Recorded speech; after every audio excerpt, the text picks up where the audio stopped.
Hi class, good morning. Good morning. What if I told you that somebody in this room has thought about self-harm or suicide? Many Americans today suffer with mental illness every day with no help from anybody.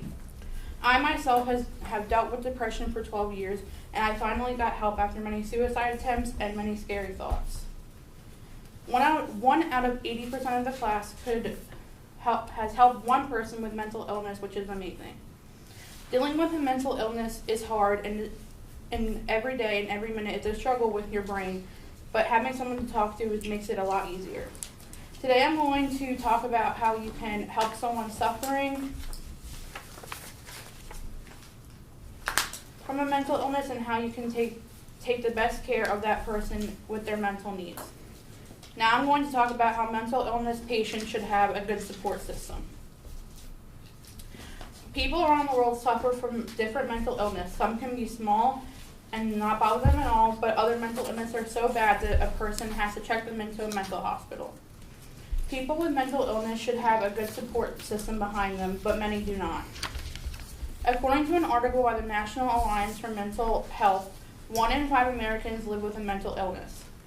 Mental illness not only affects the person, but also the family of the one suffering from the mental illness. Now I'm going to talk about how mental illness is diagnosed and what happens after. According to my survey, 100% of the class would like to know more about mental illness. When the patient checks themselves into a mental hospital, they go through an evaluation where a therapist asks you how you're doing, if you had any suicidal or homicidal thoughts, or if you harmed yourself in the last 6 months. An evaluation shows the therapist how bad you are mentally and what medication and therapy you need. Family members need to know what is going on in the patient's life so they can understand how to take care of them at home with their medication. According to an article by Here to Help Families, with a person dealing with mental illness should be there to go to their appointments and make sure he or she takes their medication.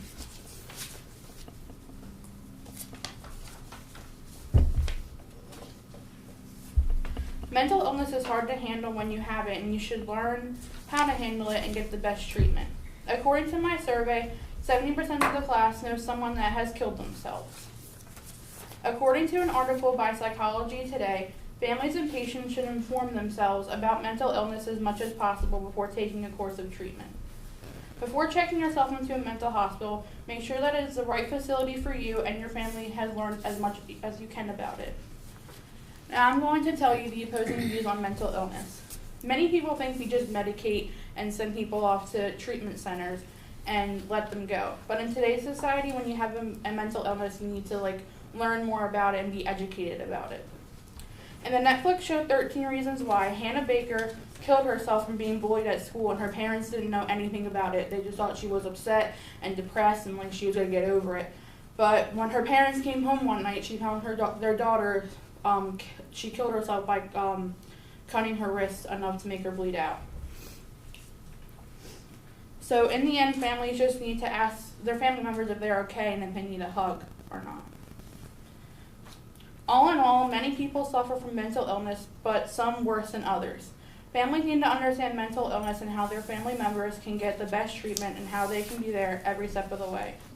Many people do not believe in medication and therapy for mental illness, but I hope I told you enough to one day help someone with mental illness. Thank you.